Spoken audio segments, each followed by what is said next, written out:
Eh bien bonjour à toutes et à tous, bienvenue dans ce premier numéro du Conseil du Sage.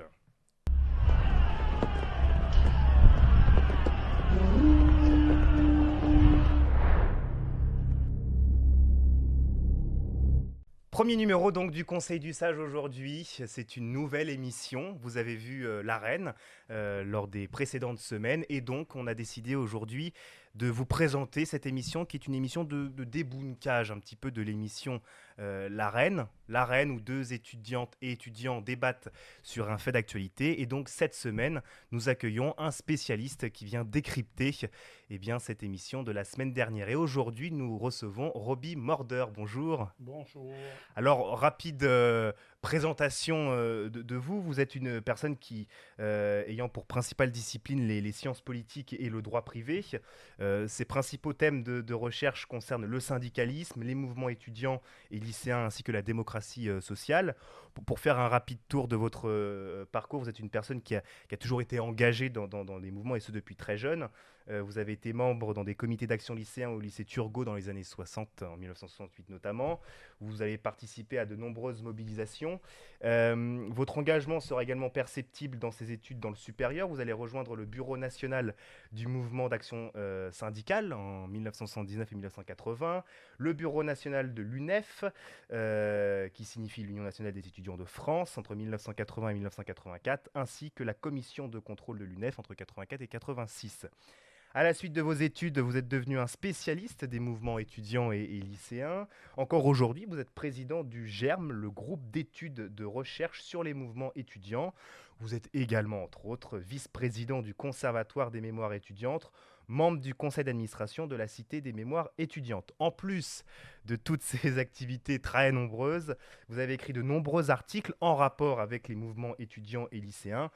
Un exemple, un quart de siècle de mouvement étudiant, permanence et mutation que vous avez écrit en 2020, si je ne C'est m'abuse. ça. Voilà. Alors, on va donc diviser cette émission en deux parties. Une première partie où on va vraiment débunker l'émission de la semaine dernière, revenir sur les extraits les plus marquants de notre débat haletant avec nos deux étudiants. Et puis en seconde partie, on va vous poser des questions un peu plus générales pour apporter une hauteur de vue à notre débat. Tout d'abord, la première question générale qui avait été posée la semaine dernière à nos deux étudiants concernait le fait de trouver des solutions pour faire revenir les étudiantes et les étudiants aux urnes, à la fois sur le plan national, sur le plan local et sur le plan universitaire. Le taux d'abstention explose, quels que soient ces niveaux-là, et donc ils ont essayé de décrypter les solutions, déjà d'analyser le problème et puis de décrypter les solutions. Alors on a Julien qui nous a déclaré que les réseaux sociaux permettent l'accès à certaines informations et au débat, ce qui permet aux jeunesses d'avoir accès à la politique. Pierre a répondu à cette question en citant qu'il n'y a plus de jeunes dans les partis politiques à cause des raisons structurelles. Je cite, on ne laisse pas la place aux jeunes en tant qu'élus, ce qui fait que les jeunes n'ont pas de perspective politique. Pierre, qui est d'ailleurs président d'un parti politique de gauche, qui essaye d'émerger de nouvelles têtes dans la politique. Il cite également que le fonctionnement des partis politiques n'est pas en accord avec les valeurs partagées par notre génération. La politisation des jeunes est pourtant partout, engagement associatif dans le climat, etc. La jeunesse est dépolitisée parce qu'elle ne vote plus. Les choses évoluent avec les liens sociaux. Le constat qu'avaient donné nos deux étudiants, et qui était partagé par tous les deux, c'est que les étudiants sont politisés, mais il y a une forte abstention. La question est donc de ramener la jeunesse aux urnes. Quelle quelle solution avez-vous, vous, puisque vous êtes également enseignant? Est-ce que vous avez discuté aussi avec vos étudiantes et vos étudiants sur ces questions-là?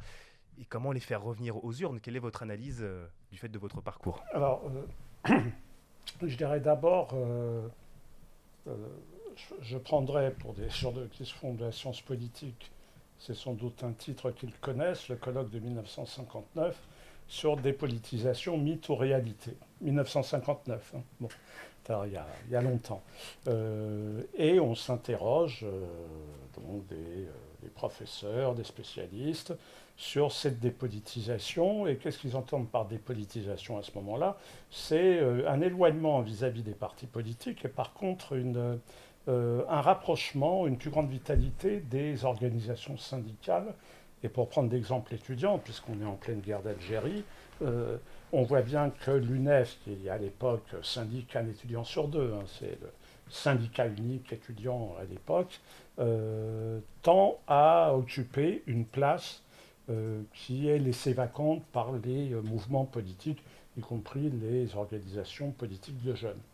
Donc c'est vrai que quand on parle de dépolitisation, il faut savoir de quoi on parle. Bon, là, vos questionnements sont plus précis bon, et sont moins convenus. Hein. C'est-à-dire qu'on voit bien une distinction entre la question de la participation électorale et l'engagement, qui ne sont pas, les mêmes choses. Donc j'y reviendrai peut-être après, hein, mais bon. Mais prenons par exemple la participation électorale. On dit que les étudiants sont dépolitisés, la preuve, ils votent à 10% pour les élections universitaires. Et moi je dis toujours, mais le problème c'est que si on prend ces mêmes étudiants dans les élections présidentielles, la participation est beaucoup plus importante. Elle est moins importante que la moyenne nationale, mais on n'est pas dans l'ordre des 10%. On est tout de même dans l'ordre des 50, 60%, voire parfois plus, à ces élections qui sont des élections politiques. Ce qui nous amène, alors c'est très important parce que ça ne veut pas dire qu'il y a un désintérêt pour la chose publique, mais qu'il y a un problème pour faire participer les étudiants à une vie universitaire. Déjà. Bon, ça, c'est un gros problème. C'est-à-dire une question que moi j'avais posée, est-ce que pour les étudiants, l'université est un lieu légitime d'exercice de la citoyenneté? C'est-à-dire, est-ce que les étudiants le ressentent comme tel? Et l'expérience que j'ai, même comme militant étudiant, c'est on arrive à connaître l'université que quasiment au bout de 4 à 5 ans, le moment où on s'en va. Bon, on est censé partir. On a fait le tour, bon, c'est compliqué. Donc là, c'est déjà, y a un taux de rotation. C'est, par exemple, si on prend dans les entreprises, on pouvait comparer les élections prud'homales avec une participation relative qui s'affaiblissait. Hein. Les derniers scores, c'était de l'ordre de 25 à 30%. Participation des salariés plus importante que celle du patronat, d'ailleurs, du collège patronal. Mais en même temps, dans les entreprises, les élections au comité d'entreprise, à l'époque, avant les CSE, étaient beaucoup plus importantes. Mais c'était dans les grandes entreprises. Bon. Et là encore, quand on va un peu plus loin, hein, c'est pour ça que je fais toujours le pont entre le social, enfin le droit à la démocratie sociale en général, et ce qui se passe dans les universités. Ce qui n'est fondamentalement pas si différent. C'est que dans l'entreprise, les précaires votent moins, s'investissent moins que ceux qui ont un contrat à durée indéterminée. Mais c'est vrai qu'en général, dans une entreprise, les gens qui sont CDI, ils restent 10 ans, 20 ans, 30 ans, beaucoup plus qu'un étudiant dans l'université. Donc ça, c'est un véritable problème. Si vous voulez, moi, je n'ai pas de solution. On peut dire dans une certaine mesure que tout a été tenté. Il y a des élections, des urnes partout, sur 2 jours, des élections avec présence, avec bulletin de vote, des élections par correspondance. Ça bouge peu. Ça bouge peu de ce point de vue-là. Le seul moment où on a eu une forte participation, c'est immédiatement après 68. C'est-à-dire une moyenne générale de 52-53%. Pourquoi? Parce qu'on avait à faire une conquête. C'était quelque chose de nouveau, il y avait une conquête, mais visiblement, il y a eu une déception. Mais c'était un moment particulier de mobilisation. De la même manière qu'on peut avoir, on le voit bien dans certaines mobilisations, un nombre plus important d'étudiants qui participent à un mouvement que ceux qui participent 3 mois plus tard à des élections universitaires. Donc moi, j'en ai conclu un peu une chose, c'est que c'est pas forcément une défiance vis-à-vis des représentants. C'est qu'on a, dans une certaine mesure, c'est même une relative confiance. Relative. Hein. C'est-à-dire, après tout, cet univers-là, c'est très compliqué. Comment on va faire les maquettes d'examen? Bon, déjà pour moi, c'est compliqué. Bon. De plus en plus compliqué, la contractualisation, tout ça. Après tout, il y a des gens qui s'en occupent, qui sont les spécialistes. Finalement, ils font ça très bien. On ne comprend pas très bien les différences entre les uns et les autres. Donc après tout, quand on les connaît, on vote pour eux. Quand on ne les connaît pas, ce qui est le cas dans les grandes universités de masse, après tout, ils sont là pour ça, ils font le boulot. Voilà. Bon, hein, ce qui est en même temps paradoxal, parce que dans une université, si on n'est pas content, on est libre de faire une liste. Hein. C'est beaucoup moins contraignant que dans une entreprise. On peut être n'importe qui peut faire une liste, se présenter. En général, quand c'est nouveau, d'ailleurs, ça récolte des voix. Bon, puis après, ça, ça descend. Mais bon, voilà. Donc, si vous voulez, ça, je n'ai pas de recette autre que celle de poser le problème et de faire des usagers des citoyens. Bon. Mais on peut être citoyen autrement que par le bulletin de vote. Alors, sur la question des partis, qu'est-ce que je peux dire? C'est pas la place aux jeunes, bah, c'est pas nouveau, hein, c'est pas nouveau. Hein, la question de la faible place laissée aux jeunes dans les partis. Bon, il y a des moments de renouvellement, mais même prenons par exemple un grand mouvement. Hein, parce que je suis en train de travailler un peu dessus autour de la guerre et de la libération.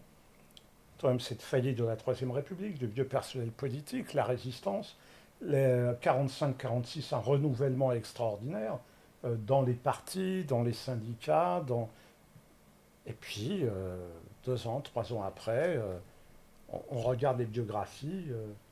Bah, les résistants, on les a fait, et ils sont rentrés chez eux dans des activités ordinaires, et le personnel des partis lui-même a finalement été peu renouvelé.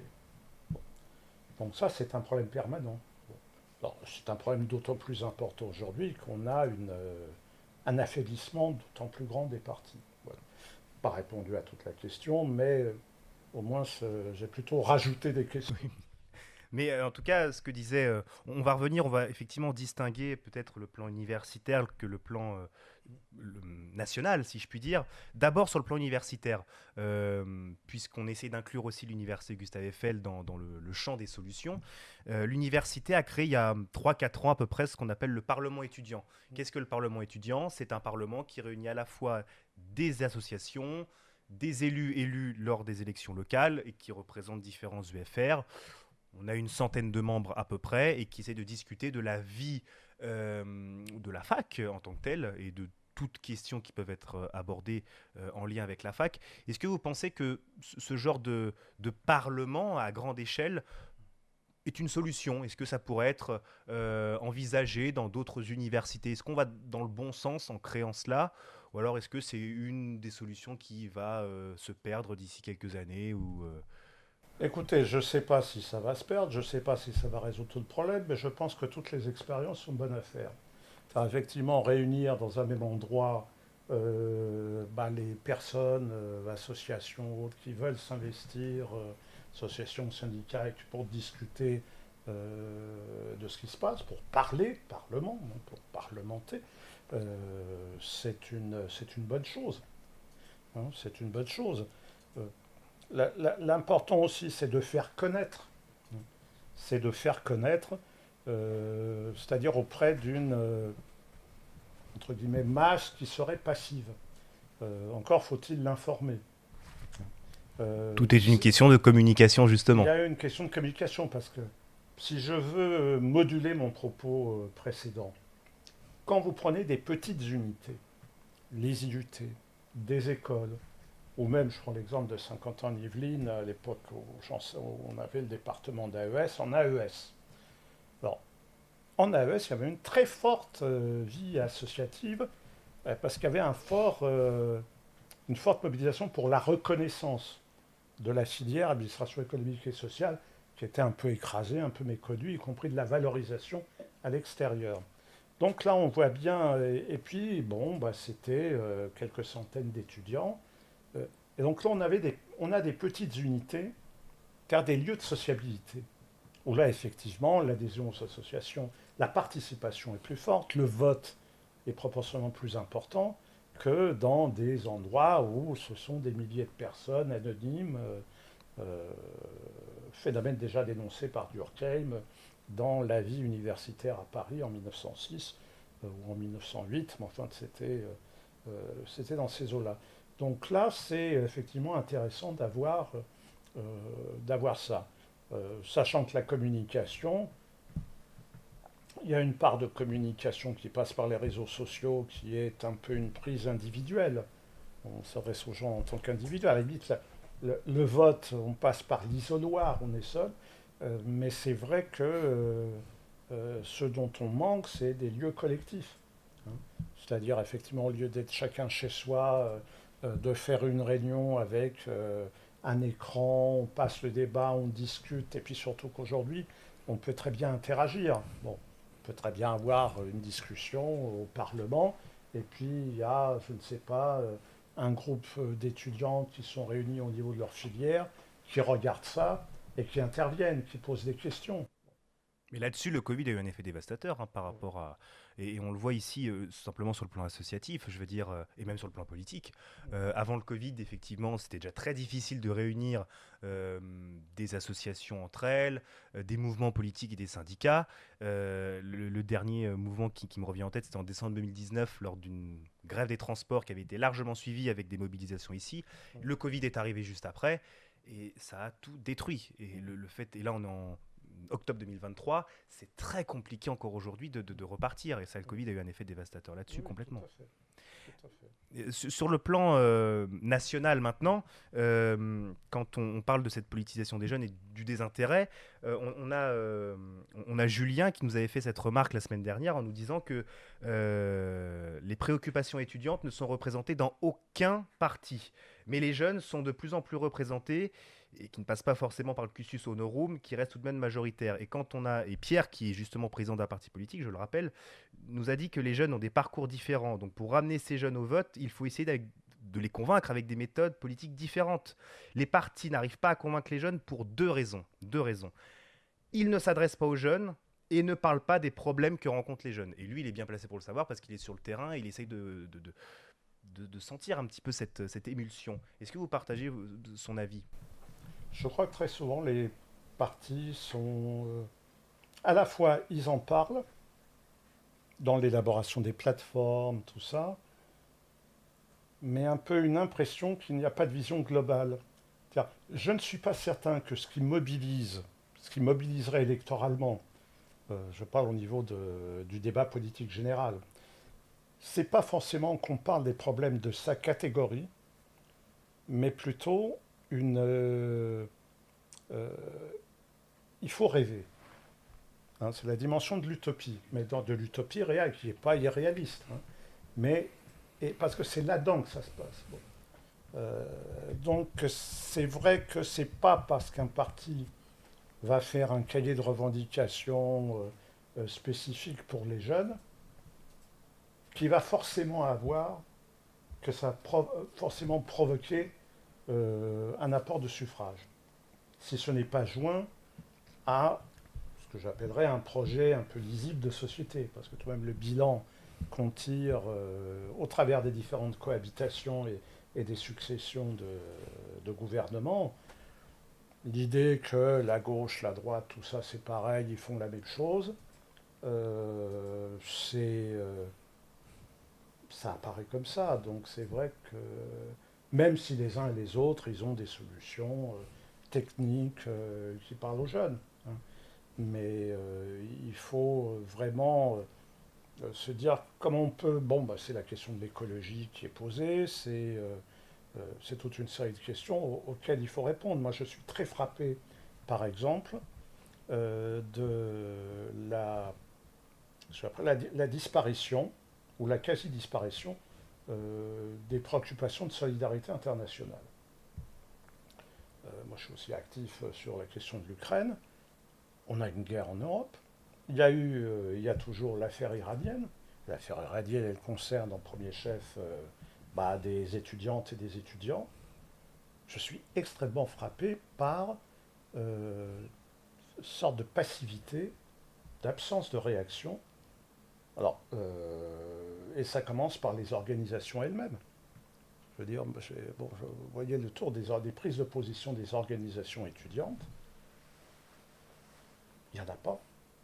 Sauf au début de la guerre en Ukraine, peut-être un petit communiqué sur l'Iran, mais rien. Bon. En même temps, on a un développement sur l'écologie, le climat, qui est une question internationale.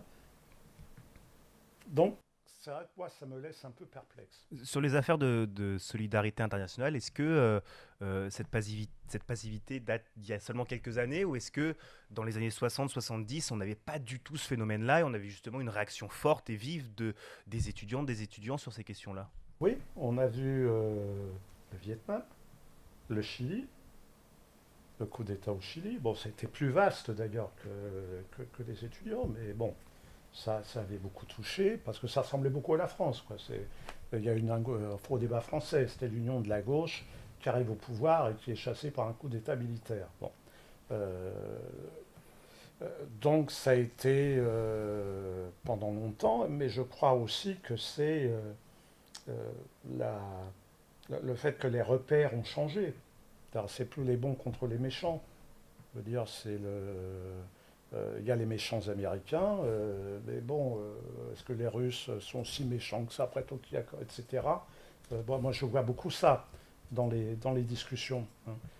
Les gens qui disent oui, c'est pas bien ce qu'ils font. Mais bon, donc forcément, il y a une sorte de, on met les choses sous le tapis et surtout, ce qui vient en premier rang, mais ce qui est un peu logique dans une des périodes de crise, c'est les questions de pouvoir d'achat, effectivement.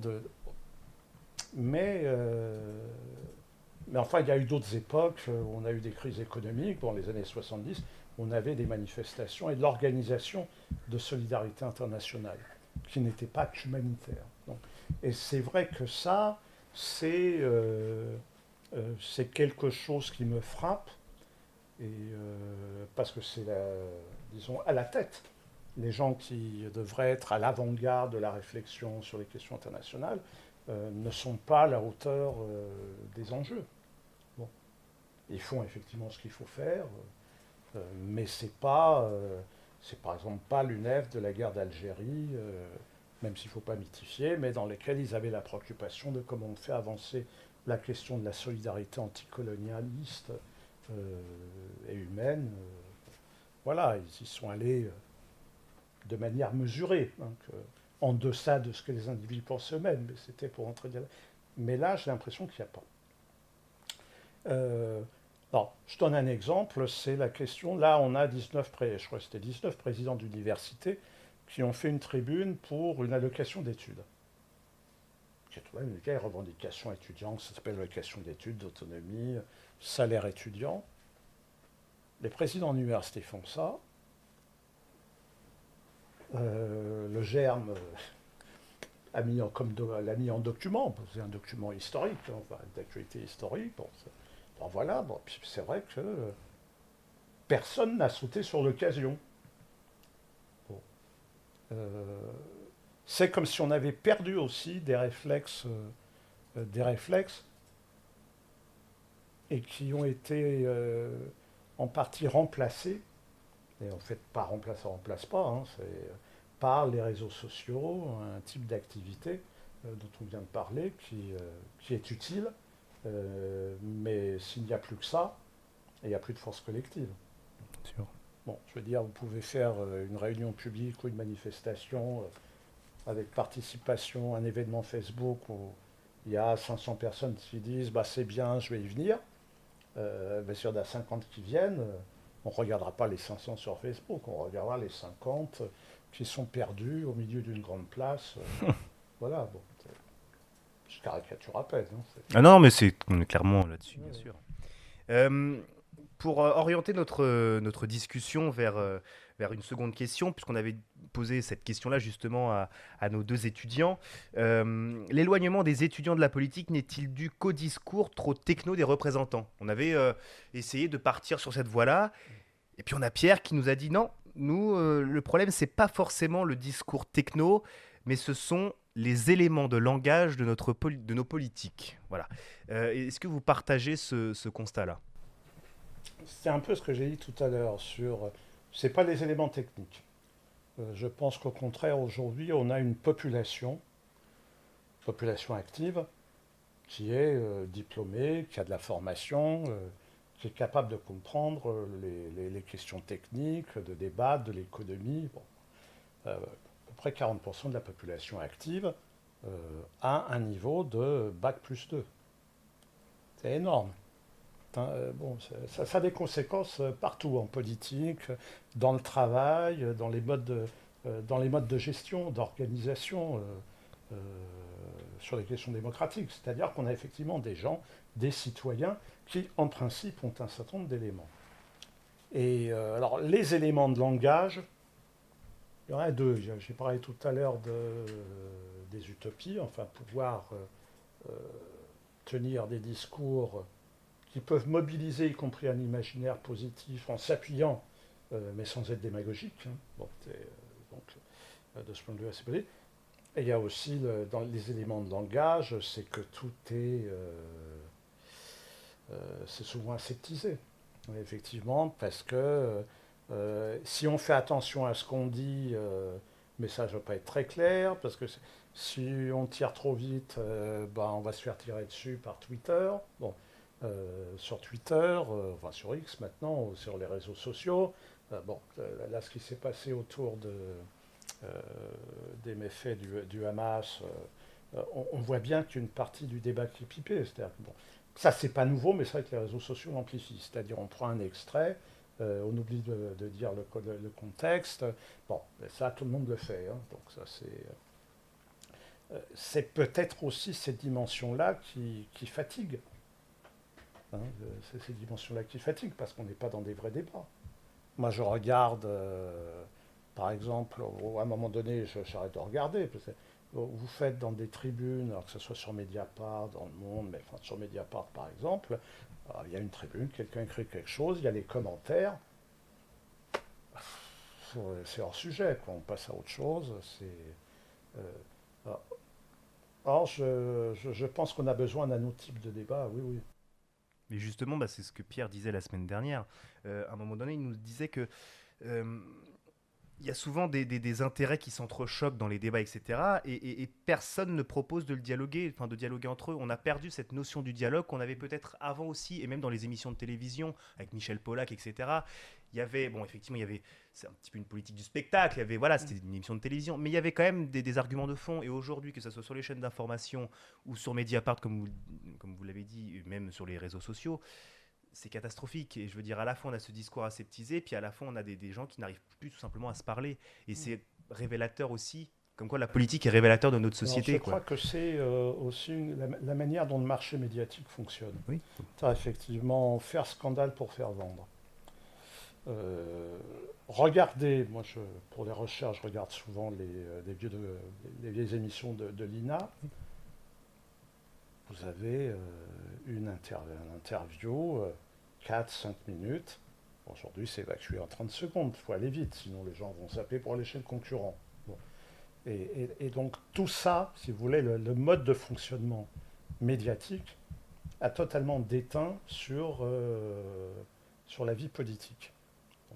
Et or, euh, tant qu'il n'y aura pas des grands mouvements, partis, syndicats, etc., avec des adhérents actifs, avec des militants, qui pourront provoquer des réunions, provoquer le débat, aller sur le terrain, on va continuer comme ça.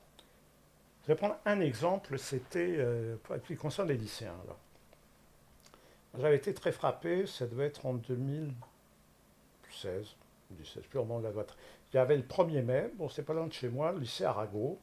C'est la fin d'une manifestation. Il y a des lycéens de plusieurs lycées qui se réunissent au lycée Arago pour faire une réunion. L'administration appelle la police intervient et et évacue et met en garde à vue les jeunes qui étaient là. Bon. Moi, je me suis dit, et le même jour paraissaient les premiers résultats de Parcoursup. C'était les premières années de Parcoursup et c'était très mauvais. Bon. Et moi, je me disais moi-même, mais c'est fou. Ce gouvernement, ils font arrêter des lycées en même temps les résultats de Parcoursup, qui a un mélange explosif. Bon. Et, alors, tout le monde était au courant, puisque les réseaux sociaux informent. Mais il n'y a rien eu. Bon, on a eu une manifestation de parents d'élèves, il y était 200 personnes, c'était pas les lycéens qui étaient là, c'était les parents d'élèves, des adultes ou des associatifs du coin.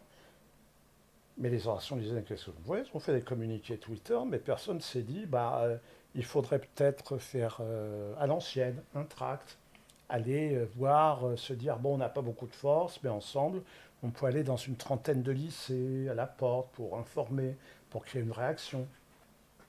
Et donc, tout le monde, il n'y a plus, il n'y a pas eu. Hein. Si vous voulez, c'est du vieux, mais tout ce qui est vieux n'est pas forcément mauvais. Bon. C'est pas forcément bon, mais c'est pas forcément mauvais. Donc c'est vrai que ça, c'est l'élément des lieux de sociabilité et d'action collective qu'il faut arriver. Hein, faire, alors on avait une nuit debout, des expériences comme Nuit debout et autres, qui prouvent que tout de même il y a il peut y avoir des moments où il y a une demande, une attente, une volonté. Bon. Mais est-ce que justement, ça vient ça se corrèle avec la troisième question que je voulais vous poser et qu'on a posée la semaine dernière, c'est par rapport au fait de la radicalisation des discours. On a une radicalisation des discours qui aujourd'hui attire les jeunes. Pierre et Julien avaient fait ce constat-là, et justement ils ont fait ce constat-là en disant pourquoi ils sont attirés par des discours un petit peu radicaux. Ces discours radicaux sont portés par les extrêmes très souvent, à la fois le Rassemblement national et la France insoumise. Et aujourd'hui, on le voit dans les statistiques et dans les analyses, les deux partis qui captent plus les jeunes, c'est le Rassemblement national et la France insoumise. Et ils ont fait ce constat-là que euh, les jeunes qui rejoignent ces partis ont souvent une situation financière précaire. Et donc, du coup, on a deux partis qui musclent leur discours.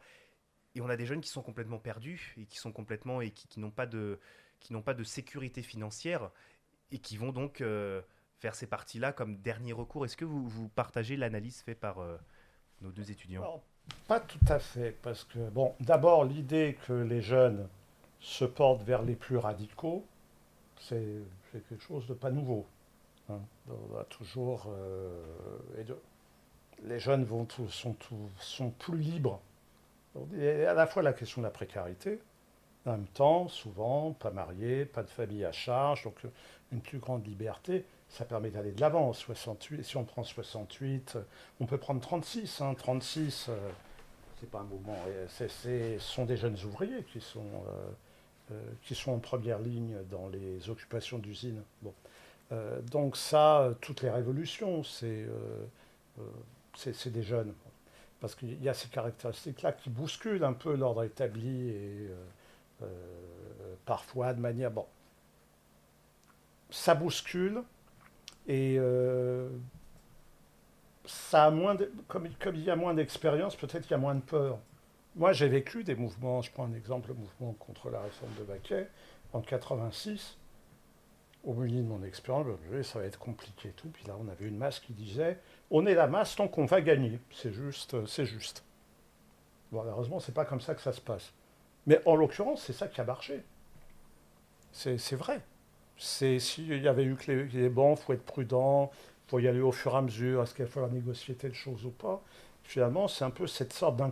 C'est un mélange des deux qu'il faut. Aujourd'hui, euh, je ne suis pas sûr que ça soit... la radicalité, c'est pas quelque chose de... Bon, pas mélangé. C'est-à-dire qu'effectivement, on voit les caractéristiques des jeunes qui vont vers le Rassemblement national et en termes d'âge. Il n'y a pas que la situation sociale, il faut aller plus loin. Hein. Je ne pense pas qu'il y ait beaucoup de jeunes issus de l'immigration, enfin des immigrations récentes, qui vont au Rassemblement national. Bon. Euh, mais on peut avoir des jeunes de catégorie ouvrière qui effectivement sont touchés par le discours et par l'idée, après tout, on n'a pas de boulot pour qu'on accueille les autres et pas nous. Bon, ça on a vu ça dans d'autres moments. Mais je pense que l'histoire de la radicalité, c'est plutôt euh, chercher pas simplement les faux compromis à l'avance, mais que chacun dise ce qu'il pense. Moi, je pense que les compromis peuvent être nécessaires, mais pour qu'il y ait compromis, il faut qu'il y ait plusieurs positions Il faut qu'il y ait plusieurs positions qui s'expriment. Et ensuite, on voit. Or, aujourd'hui, au niveau électoral, enfin, par souci électoral, mais ce n'est pas forcément un résultat assuré. Je leur dis, c'est plus sur des modérés. Bon, vous y aller. Prenez les, et puis c'est très lié au système électoral et au système partisan. Prenez les États-Unis. On dit souvent les démocrates et les républicains. On disait souvent, maintenant c'est un peu moins vrai. Enfin, c'est moins visé. C'est la même chose. Vous allez aux États-Unis, vous voyez très bien que comme il y avait que deux partis, chacun ne lorgnait pas vers le centre, mais lorgnait plutôt à l'un à sa droite, l'autre à sa gauche, pour effectivement faire la différence. C'est vrai que quand on a un système, on a un système quadripartite ou un peu tripartite, ou en gros, aujourd'hui, hein, en gros, hein, enfin il y a plus que trois partis, mais grosso modo on voit bien qu'il y a une gauche radicale, une droite radicale, voire plus, et puis au milieu le macronisme, une partie des LR, peut-être une partie des sociétés. Bon, mais on voit bien que c'est pas ce centre-là qui est attractif, parce qu'ils racontent tous un peu la même chose. Bon. Euh, et, euh, et je crois que c'est pour ça d'ailleurs que les jeunes. Mais je ne suis pas certain qu'il y a les jeunes intellectuels qui s'engagent aussi d'un côté et de l'autre, hein, pour des raisons un peu différentes. Mais je pense que de toute façon, la jeunesse a besoin des choses, de discussions claires, de se démarquer. Bon, ça permet aussi d'avancer. Après, la manière dont les partis se comportent, font de la démagogie ou pas, c'est une autre question. Mais ça, on ne peut pas demander aux jeunes d'être raisonnables. Et Pierre, justement, parlait aussi il y a, la semaine dernière, d'un discours intergénérationnel qui n'existe pas parce que la jeunesse n'existe pas dans la politique. Il manque ce sel qui peut-être était le cas avant, justement. Les générations ne se parlent plus entre elles. Et donc forcément, on a une jeunesse qui peut se sentir aussi délaissée. Et donc ça peut expliquer aussi, au-delà de la situation économique et sociale, ça peut expliquer aussi que les jeunes se sentent délaissés, se sentent en décalage parce qu'ils se sentent tout simplement rejetés à la fois par nos dirigeants et par la classe politique tout entière, et puis par les différentes générations qui aussi ont tendent à les mettre de côté parce qu'ils pensent qu'ils n'ont pas un raisonnement clair, parce qu'ils pensent qu'ils n'ont pas... voilà quoi que... Je suis pas sûr d'être d'accord. Plutôt, je suis pas sûr que ça soit vrai, ça soit vrai. Prenons la question intergénérationnelle.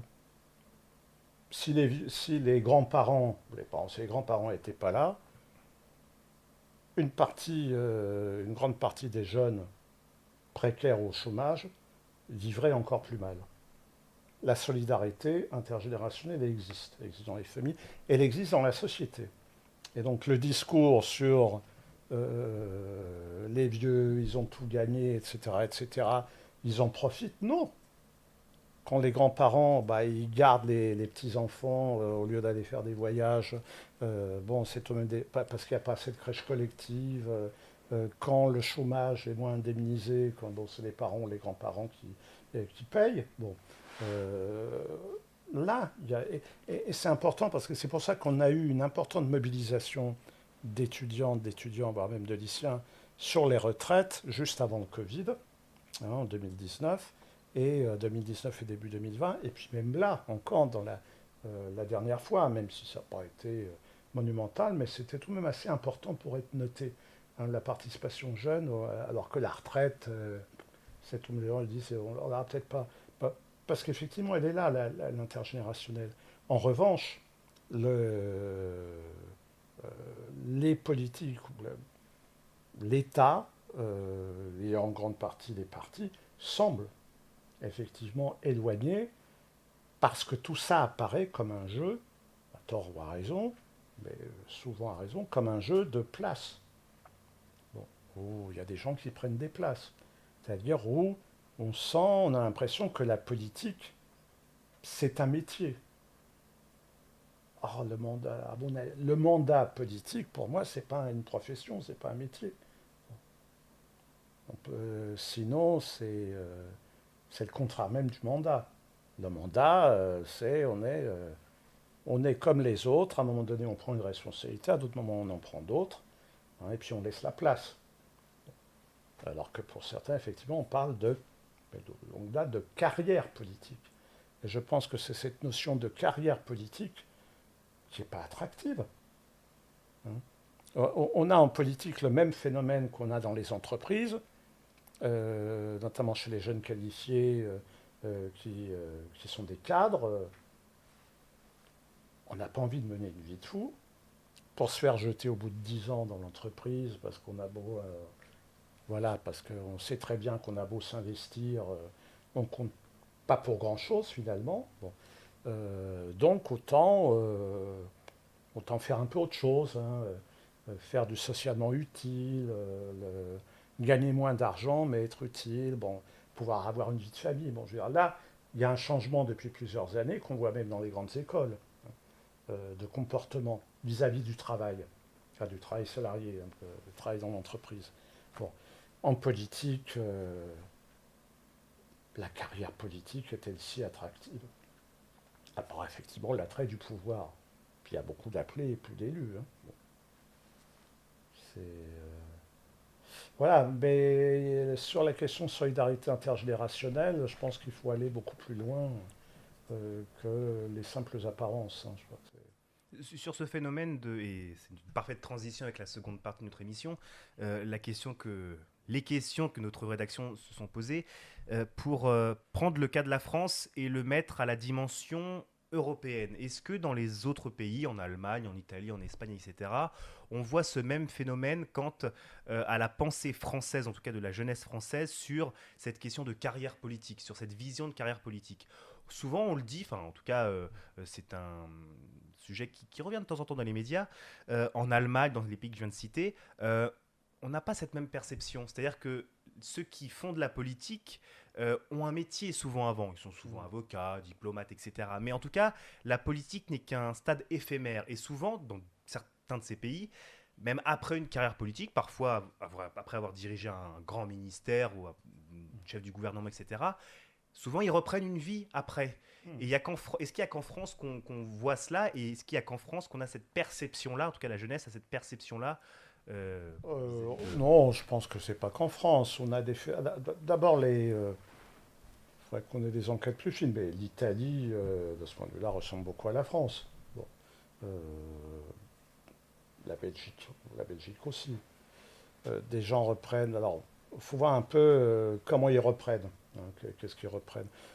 En Allemagne aussi, il y a des carrières politiques, mais on a ou en Angleterre, en Grande-Bretagne, donc je pense qu'on a des systèmes différents électoraux, sociaux, politiques.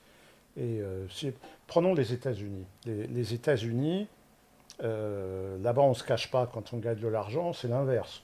C'est une des raisons pour lesquelles Trump essaye de montrer qu'il gagne beaucoup plus, alors qu'en France, on aurait plutôt tendance à cacher en disant non, non, non, on fait peuple et tout. Bon, on n'est pas très riche, alors que là-bas, c'est l'inverse. Bon, c'est d'autres systèmes de valeurs de ce point de vue-là. Mais bah, les États-Unis, il y a des reconversions. Oui, il y a ce que je rappellerais quasiment des reconversions industrielles professionnelles, où c'est quasiment, oui, c'est ça, c'est dans l'ordre des choses. On a été au pouvoir, et puis après, on va avoir une carrière professionnelle d'entreprise, ce qui existe en France aussi, mais dans lequel on va pouvoir utiliser les carnets d'adresses, hein. Donc ça, c'est évidemment.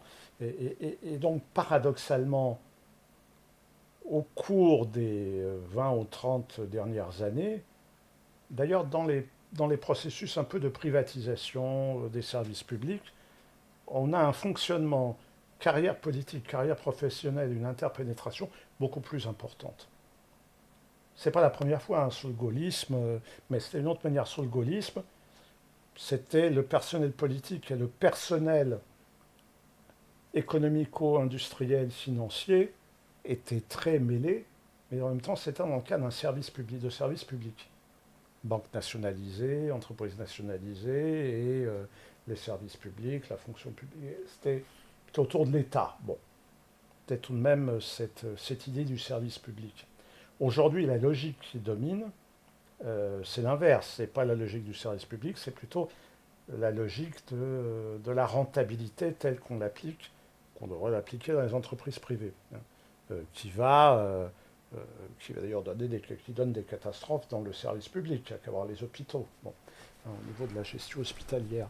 Donc, à partir de là, c'est vrai que qu'est-ce que voient les jeunes, c'est pas simplement les cas des gens qui s'éternisent en politique, il y en a beaucoup, mais il y en a beaucoup aussi qui font des allers-retours de l'un à l'autre, hein, d'un cabinet. Alors c'est plus discret, bon, c'est plutôt dans les cabinets ministériels. D'un cabinet ministériel à un conseiller d'entreprise. On va dans une entreprise, puis on va. Bon, c'est ça qui se voit. Bon. On n'est pas loin du conflit d'intérêts, des fois on est en plein dedans, on n'est pas loin de la corruption, même si c'est beaucoup plus le cas dans d'autres pays comme la Grèce ou comme ça peut être le cas en Italie. Euh, mais c'est pas très attractif. Pas très attractif. On entend autour de soi, ils pensent qu'à eux, la place est bonne. Non, même un président un ministre, ça ne gagne pas énormément. Bon, par rapport à un chef d'entreprise, de grande entreprise, c'est pas le salaire qui attire. Il n'y a pas que le salaire, il y a la rémunération symbolique. C'est effectivement le pouvoir Le aussi. pouvoir, bien sûr. Et Et on le voit, et même dans des petits groupes, même on le voit à l'échelle de petits groupes ou de petites associations, dans lesquelles il n'y a pas de bien matériel en jeu, mais le pouvoir en lui-même, c'est une rétribution, c'est une reconnaissance, c'est un bien. Et d'ailleurs, si on établit un parallèle un peu grossier, mais avec cette question-là de la perception des jeunes compte du pouvoir politique, est-ce qu'il n'y a pas aussi une dimension un petit peu personnelle, c'est-à-dire la personnification du pouvoir? Parce qu'en France, par exemple, on voit un président qui effectivement est souvent qualifié de monarque, etc. Et moi, par exemple, j'aime beaucoup étudier, par exemple, les médias allemands, et j'ai été... et là-bas, quand on parle d'Angela Merkel, quand on parlait d'elle quand elle était au pouvoir, euh, elle était représentée, au-delà des opinions politiques, comme une personne très simple, qu'une personne qui faisait ses courses, par exemple, d'elle-même, avec sans garde du corps, etc. Et est-ce que, bah, mine de rien, la question de cette personnification contribue pas aussi à ce qu'on, en France, on ait ce regard-là acerbe d'Emmanuel Macron ou d'un autre. Et par exemple, en Allemagne, je trouve qu'on n'a pas forcément cette... on peut critiquer sa politique, mais sur le plan de la personnification, il y a un regard différent. Oui, sans doute, hein. On a le système présidentiel français. Enfin, l'élection du président de la République au suffrage universel a en grande partie corrompu, pas au sens de corruption financière, mais a dégradé le débat politique. Parce qu'on ne sait plus si on a affaire à des débats politiques ou alors à des écuries présidentielles. Et on le voit bien, là, c'est qui va se présenter. Bon, ce qui n'est pas du tout la même chose quand on parle d'élections législatives, même en Italie. Je veux dire, en Italie, l'enjeu, c'est pas l'élection suffrage universel de Berlusconi ou de quelqu'un d'autre, hein, du Premier ministre, c'est des élections législatives, parlementaires. Bon. Donc, effectivement, on vote pour des députés. Donc malgré tout, même s'il y a une personnification derrière, bon, on se présente, bah, c'est sûr, quand on se présente avec Berlusconi, c'est bien d'avoir la tête de Berlusconi bon, sur l'affiche, mais ce sont des listes. Il y a malgré tout des débats de programme, et alors qu'en France, c'est vrai qu'on voit bien dans les partis, tout le monde est préoccupé 3 4 ans avant par les présidentielles, donc on établit les stratégies, les débats d'aujourd'hui par rapport à des élections qui vont avoir lieu dans 3 ans et demi.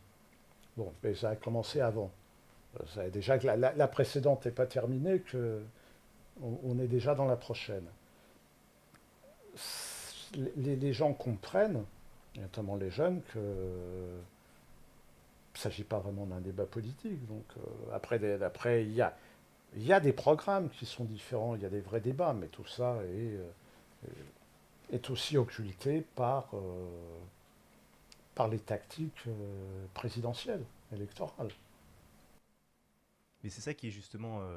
et on partage là-dessus ce même constat, et c'est assez effarant. Et pour établir là aussi une hauteur de vue et essayer de s'inscrire dans l'avenir. Est-ce que vous pensez que, euh, sur un plan purement électoral, est-ce que vous pensez que les jeunes vont continuer à aller vers des partis un petit peu extrêmes, avec des partis qui ont un discours radical, ou est-ce que vous pensez qu'il y a quand même, notamment pour la présidentielle de 2027, mais pour d'autres échéances électorales, il y a quand même une lueur d'espoir, et c'est à des partis peut-être plus centristes ou plus traditionnels de reprendre la main. Est-ce qu'il y a une lueur d'espoir là-dessus, ou est-ce que vous pensez que les jeunes vont continuer à être aspirés par un discours de Moi, plus en plus radical, même au Mm, regard de la situation internationale? On le voit par exemple avec le conflit israélo-palestinien. mm. On le voit sur les réseaux sociaux, il y a des prises de position qui sont parfois effarantes, quoi. Et je veux dire, avec des partis politiques derrière qui ont un discours un petit peu brinque-ballant et qui sont Oui, pas très clairs. oui, oui, c'est sans quoi qu'il y a des choses qui ne sont pas très claires, parce que les situations sont loin d'être évidentes. Bon, je veux dire, c'est comme j'ai dit tout à l'heure, il y a eu des conflits dans lesquels c'était simple, hein, et puis il y a d'autres conflits dans lesquels, dans un camp ou dans un autre, il y a des choses indéfendables. Bon, et donc c'est jamais simple, hein, c'est jamais simple. Et on voit bien comment les médias, bon, pour exister, personne ne se dit, bon, c'est une question compliquée, on va attendre 3 jours, le temps de réfléchir à quelque chose. Bah, il y en a un qui tire, qui dit une réflexion. Bon. Et donc, on est parti là-dessus. Non, moi, je pense que la question de la question est plus globale, c'est celle d'une démocratie dans laquelle on arrive à ce que l'écrasante majorité participe au débat. Euh, Personnellement, je pense que nos institutions sont de plus en plus bloquées et verrouillées par ce système présidentiel, d'élection du président de la République au suffrage universel. Bon. En même temps, aujourd'hui, dire il faut arrêter avec ça, il ne faut plus élire le président au suffrage universel, ça apparaîtrait comme antidémocratique. Donc il faut trouver des voies. Je pense qu'il faut vider en partie le pouvoir présidentiel de ses prérogatives, d'abord, hein, et puis augmenter des pouvoirs parlementaires, du CESE, euh, comment on intègre la démocratie sociale dans tout ça, tu as une démocratie sociale dans laquelle, effectivement, les gens parlent de ce qui se passe au travail, de la production, des services publics. C'est-à-dire que si je prends par exemple les chemins la SNCF, enfin les trains, non, mais on voit qu'il y a des choix qui sont totalement bon, absurdes. Hein, il y a des choix absurdes. Bon, est-ce qu'on ne peut pas penser que la démocratie serait attractive si on mettait des gens, des usagers, les élus locaux, la SNCF dans une région autour d'une table, avec des consultations pour savoir, bon, quels sont les horaires, les passages de train, de quoi on a besoin, de quoi la population a besoin. Même chose pour la poste. Hein. Alors c'est vrai qu'il y a moins de courriers, donc il ne faut pas forcément s'accrocher au moins de courriers. Bon. Mais comment on fait pour maintenir, quels sont les besoins? Il y a des quartiers dans lesquels c'est plus des entreprises, il y a des quartiers qui sont beaucoup plus d'habitations, tout le monde n'a pas besoin d'avoir des bureaux de poste qui ouvrent exactement à la même heure. Mais qui détermine? Bah, il faut que ce soit les gens qui travaillent là-dedans, à la poste, les gens qui habitent le quartier, la municipalité. Voilà. À partir du moment où on aura ce type de mécanisme d'en bas, je pense que tout le reste suivra. C'est-à-dire qu'effectivement, là, la politique, en sens politiste, la vie de la cité. Pour l'instant, la politique, c'est plutôt le pouvoir, être perçu en tant que tel. Et je pense que la majorité de la population l'attend d'avoir un pouvoir sur sa vie, hein, et pas forcément de donner du pouvoir à ceux qui ont. Moi, j'aime bien, il y a une phrase de François Mitterrand qu'il n'a pas réalisée, mais qui était fonctionnait dans l'imaginaire, par exemple, c'était mon objectif, c'est pas de prendre le pouvoir, c'est de vous le rendre. Bon, il l'a pas fait, hein. Mais c'est vrai que là, on peut dire qu'il y avait, ça résume un projet, une tactique. Bon, Mais ça ça, participe aussi un petit peu à l'utopie de... oui, c'est ça. Ça a participé de l'utopie de l'époque. Enfin, il y avait des dynamiques, hein, des moments favorables. Hein, moi, je vois, là, par exemple, en parlant de l'Italie où je suis en lien avec des gens d'une entreprise, bon, qui l'ont mise en coopérative, autogérée. Bon, comme il y a eu l'IP, il y a beaucoup d'exemples comme ça. On voit bien, à partir du moment où on dit aux gens, voilà, vous savez, vous connaissez le métier, vous savez ce qu'il faut faire, puis on va discuter ensemble toute une série de choses pour mettre en commun les compétences. C'est pas forcément la recherche du profit maximisé, bah, ça fonctionne mieux, hein. Les coopératives, c'est pas forcément ce qu'il y a de plus beau, hein, mais ce qu'on constate, c'est qu'il y a moins de faillites de coopératives et moins donc de licenciements que dans les entreprises qui sont à la recherche d'un profit maximum, dont on a des fermetures plus rapides. Bon, même si, voilà, c'est déjà là on voit. Bon, mais c'est pas facile. La démocratie, c'est pas facile. Parce qu'après de la démocratie, c'est on se prend la tête. La délégation de pouvoir, c'est toujours quelque chose de plus facile. Finalement, on voit ce que j'expliquais sur les deux, finalement, il y a des gens qui sont spécialisés, qui savent faire. Bon, si on n'est pas content, on les virera soit par un vote, soit par une émeute, ou je ne sais quoi. Mais entre-temps, il n'y a pas d'auto-activité. Mais fondamentalement, c'est ça qui est le plus difficile, hein. On a des moments, on le voit par exemple dans des grèves. On l'a vu dans l'histoire, dans des révolutions, des moments c'est-à-dire que là, on a plein de gens, mais on ne peut pas avoir là non plus une assemblée générale permanente. Donc c'est les limites de la démocratie directe. Mais un mélange des deux, démocratie directe, représentative, c'est sans doute ces voies-là qu'il faut chercher. En tout cas, que les étudiantes et les étudiants et nos jeunes pourront vous écouter, écouter la voix du sage et Ouais. essayer de prendre un petit peu des conseils par-ci, par-là. Merci en tout cas beaucoup, Robbie Burder, d'avoir été avec nous pour cet entretien. C'était notre première. Vous êtes un petit peu le parrain de notre émission. Merci. Merci donc à vous toutes et tous de nous avoir suivis. On se retrouve à la fois pour une prochaine émission d'un Conseil du Sage très prochainement et puis pour un nouveau direct de l'arène sur Twitch où j'espère vous serez très nombreuses et très nombreux à nous suivre. Merci encore à toutes et à tous. Salut.